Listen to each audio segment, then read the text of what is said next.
ओम नमः शिवाय, जय महाकाल। आप सबको पता है कि पितृपक्ष का बहुत ही प्यारा सा महीना चल रहा है और इस टाइम पे गुरुजी की जो कथा है, श्री गो पितृ शिव महापुराण की कथा कोड़िया, जो कि छत्तीसगढ़ में है, वहाँ पे चल रही है। और कल की ही कथा में गुरुजी ने उपला और घी का एक बहुत ही प्यारा सा उपाय बताया, साथ ही साथ नंदनी गाय के बारे में बताया। उसी की बात इस पूरी वीडियो में हम लोग करने वाले हैं। बहुत ध्यान से उपाय को समझेंगे और कैसे करना है, कहाँ पे करना है, जिससे आपके घर से जो पितृदोष होगा ना, वो हमेशा के लिए खत्म होगा। ठीक है, बहुत ध्यान से सिर्फ सुनते जाएंगे, वीडियो को छोड़ना बिल्कुल नहीं। ठीक, देखो स्क्रीन पर आपको यहाँ पर बहुत सारे उपले दिख रहे होंगे। हमें इतने सारे नहीं लेने हैं, आपको लेने होंगे एक उपले, वो भी गौ माता का, यानी कि गाय के गोबर के बने हुए हो, है ना।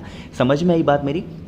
तो गाय के उपले लेना, साथ ही साथ हमें लेना होगा घी। जब भी मैं घी की बात करता हूँ, आपको दिमाग में होना चाहिए कि हमें गौ माता का ही घी लेना है, ज़्यादा नहीं, 1 से 2 चम्मच घी लेना है ना। इन दोनों चीज़ों को लेना है, इसके अलावा हमें कुछ नहीं चाहिए। फिर आप क्या करोगे, इस तरीके से आपको उस कंडे को, उपले को ऐसे जला लेना है ना। जब आप देखोगे कि कंडा हल्का हल्का इसमें से धुआं निकलने लगे, तो फिर आपको क्या करना है, जो आपके पास में घी है ना, उस घी से आहुति दोगे उसी कंडे में, उपले के पास में। अब यहाँ पर कहोगे भैया आहुति कितनी बार देंगे? कम से कम 5 बार या फिर 7 बार। अगर बहुत कम देनी है तो मिनिमम 3 टाइम्स आपको आहुति देनी होगी, उसी चम्मच से एक एक बार करके हुए, और अपने पितरों का ध्यान करते हुए, स्मरण करते हुए, है ना। आहुति दे दिया, लेकिन आहुति देने के बाद आपको क्या करना है, एक गिलास में या फिर लोटे में पानी लेना, और उस लोटे के पानी को अपने दाहिने हाथ पे गिराना, और इस कलश के कम से कम 3 बार उसी पानी से लेकर के, ऐसे बोलते हैं ना कि घुमाना पानी को उस आग की चारों तरफ, तो आपको अपने हाथों में लेकर के चारों तरफ ऐसे घुमा देना है ना। तो उस पानी को कम से कम 3 बार घुमा लेना। अब बात ये आती है, भैया घर में हम कौन से स्थान पे इस तरीके से काम को करेंगे? देखो, एक होता है आपके घर का मेन गेट, है ना, तो हम मेन गेट के पास में नहीं, लेकिन जब मेन गेट से हम लोग एंट्री लेते हैं तो एक हमारे घर के आसपास एक और दरवाज़ा होता है लकड़ी का, तो उस लकड़ी वाले दरवाजे के पास में आपको इस तरीके का जितना भी काम मैंने बताया है, वो सारा काम आपको करना होगा। ठीक है, करके देखिएगा, कभी भी आपको पितृदोष नहीं लगेगा। वैसे तो यह काम हमें पूरे 16 श्राद्ध पक्ष में करना चाहिए, लेकिन अब आप नहीं कर पाए हैं, तो जितने दिन बचे हुए हैं उन दिनों में इस उपाय को ज़रूर करिएगा। ठीक है, कभी भी कर सकते हैं, समय की यहाँ पे कोई पाबंदी नहीं है। समझ में आई बात मेरी? चलो, तो यहाँ पर हम सभी लोगों ने उपले की बात कर ली, घी की बात कर ली कि आहुति दोगे कैसे। ठीक, आगे बढ़ें। फिर हम लोग अब बात कर लेते हैं इसी वीडियो में अपने दूसरे उपाय की तरफ, और ये जो दूसरा उपाय है, ये गुरु जी की जो बुक है तर्पण शिव महापुराण की कथा, उसी के उपाय हैं जो कि आपको समझा रहा हूँ। ठीक है, देखो समझते हैं। स्क्रीन पर आपको दिख रहा होगा काली मिर्च, दिख रहा है, तो 1 चुटकी आपको लेनी होगी खड़ी काली मिर्च, इसको पीसना बिल्कुल भी नहीं, है ना। काली मिर्च ले लिया, साथ ही साथ हमें लेने होंगे 1 चुटकी काला तिल भी, 1 चुटकी काली मिर्च, 1 चुटकी काला तिल। उसके बाद लेने होंगे आपको 2 सफ़ेद फूल, है ना। इस उपाय को मैं इसलिए बता रहा हूं क्योंकि जो व्हाट्सएप ग्रुप जो हमारा बना हुआ है द नेचुरल प्लैनेट का, उसमें काफ़ी लोग के कमेंट आए थे, भैया जो सफ़ेद फूल हम लेंगे, क्या वो सफ़ेद फूल हम कनेर के फूल का वाला सफ़ेद ले सकते हैं क्या? तो बिल्कुल, कोई सा भी सफ़ेद फूल आप ले सकते हैं, कोई दिक्कत नहीं है। ठीक है, 2 सफ़ेद फूल लेना। जितनी चीज़ें मैंने आपको बताई हैं, एक तांबे का लोटा लेना, उसमें जल भर लेना अपने घर से, और इसी के अंदर 2 सफ़ेद फूल, 1 चुटकी काली मिर्च और 1 चुटकी काला तिल, इन सभी चीज़ों को इस कलश के अंदर डाल देना। आपको क्या करना है, इस कलश को लेके फिर कहाँ पे जाओगे? अपने घर से जब बाहर निकल रहे होंगे, उस टाइम पे 1 सफ़ेद फूल अपने मेन गेट का लोहे वाले दरवाजे के एक साइड में, और 1 सफ़ेद फूल लोहे वाले दरवाजे के दूसरे साइड में रख देंगे, पितरों का ध्यान करते हुए, स्मरण करते हुए। ठीक है, रख दिया।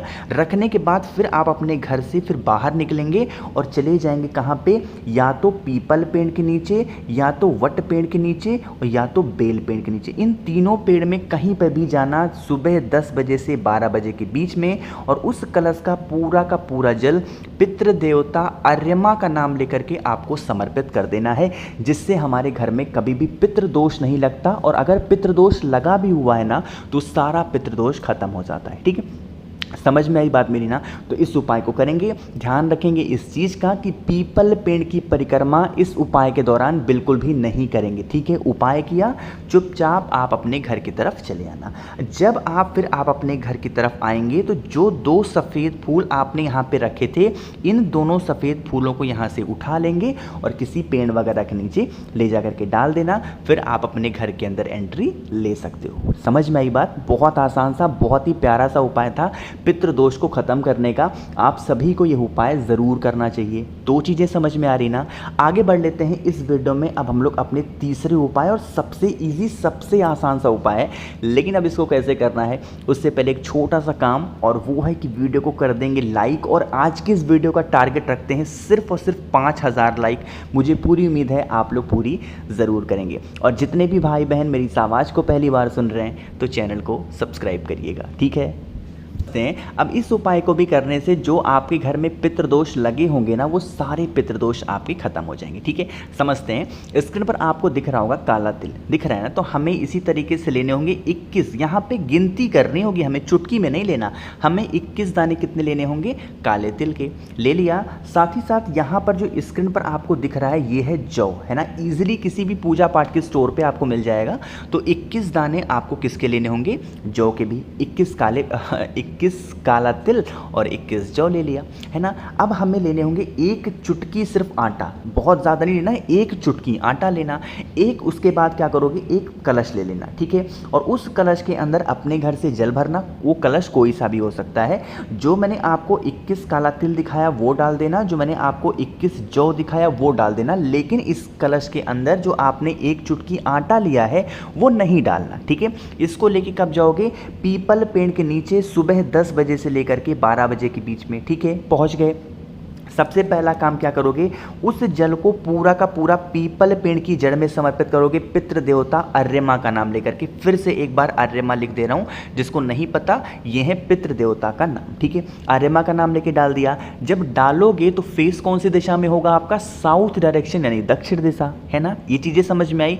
जब जल समर्पित कर चुके, उसके बाद क्या करना है? जो 1 चुटकी आटा आपके पास में है, पीपल पेड़ के नीचे जो चींटियाँ घूमती हैं, वो चींटियाँ भी किसके तुल्य मानी जाती हैं?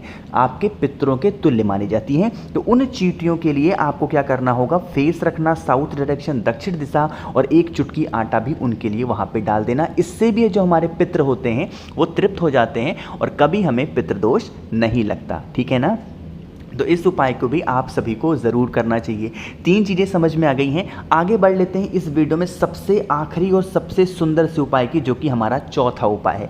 लेकिन उससे पहले आपके कुछ डाउट को दूर करते हैं कि अगर आपको हमसे फ़ोन पे बातें करनी है, मैसेज बातें करनी है, तो आप हमें इंस्टाग्राम या फिर फेसबुक पे फॉलो कर सकते हैं, द नेचुरल प्लैनेट 108, ठीक है? देखो स्क्रीन पर क्या दिख रहा है? यहाँ पर आपको दिख रहा होगा बेलपत्र, है ना? आपको कितनी बेलपत्र चाहिए होगी? हमें लेनी होगी 3 बेलपत्र। कितनी? बहुत प्यारी सी, बहुत सुंदर सी हमें 3 बेलपत्र लेनी, ठीक है?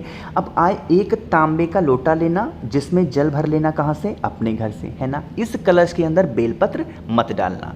इसको लेके कहाँ जाओगे? महादेव के शिवलिंग के पास में। मैंने आपको कई बार बताया है, महादेव का पूरा परिवार शिवलिंग के पास में है, और जब हम जल चढ़ाते हैं, जिस जगह पे जल गिरता है वो स्थान होता है हमारे पितरों का, बताया है ना? तो आपके पास में कितनी बेलपत्र है? 3 बेलपत्र। अरे है कि नहीं है? है ना? तो आपको क्या करनी होगी? 2 बेलपत्र को माता अशोक सुंदरी के स्थान पे आपको समर्पित करनी होगी, श्री शिवाय नमस्तुभ्यम का ध्यान करते हुए। जब 2 बेलपत्र समर्पित कर रहे होगे तो एक चीज का ध्यान रखेंगे, पहली बेलपत्र जो समर्पित करोगे वो उसकी जो पत्ती हो जाएगी वो होगी महादेव की तरफ और डंडी हो जाएगी बाहर की तरफ, है ना? लेकिन जब दूसरी बेलपत्र समर्पित करोगे तो उसी के पास में अपोजिट डायरेक्शन में समर्पित करना है, जिसकी डंडी हो जाएगी महादेव की तरफ और पत्ती का भाग हो जाएगा वो हो जाएगा बाहर की तरफ, जैसा कि स्क्रीन पे आपको दिख रहा है, ठीक है? इतना काम समझ में आया। अभी तीसरी बेलपत्र कहीं पे समर्पित नहीं करनी है। आपको क्या करना होगा? फेस रखना उत्तर दिशा, नॉर्थ डायरेक्शन, और पूरा का पूरा जल महादेव के शिवलिंग के ऊपर समर्पित करोगे, श्री शिवाय नमस्तुभ्यम का ध्यान करते हुए, महादेव से प्रार्थना करते हुए।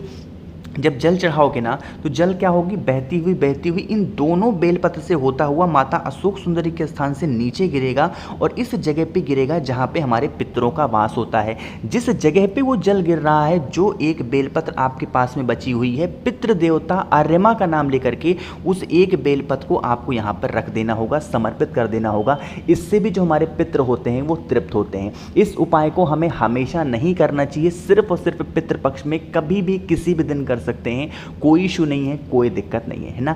करके देखिएगा, कभी भी आपको पितृदोष नहीं लगेगा और अगर लगा हुआ होगा तो वो भी धीरे धीरे खत्म ज़रूर होगा। तो कोशिश की मैंने आप सभी को बहुत ही प्यार से, बहुत अच्छे से इन सभी उपाय को बताया है। तो वीडियो पसंद आई हो तो बिल्कुल भी वीडियो को कर दीजिए लाइक, और जितने भी भाई बहन मेरी इस आवाज़ को पहली बार सुन रहे हैं, अचानक से चैनल पर आ गए हैं, तो चैनल को सब्सक्राइब करिएगा। दोस्तों के साथ, रिश्तेदारों के साथ वीडियो को शेयर करेंगे, और कुछ पूछना हो तो नीचे कमेंट सेक्शन में पूछ सकते हैं। ओम नमः शिवाय, जय महाकाल।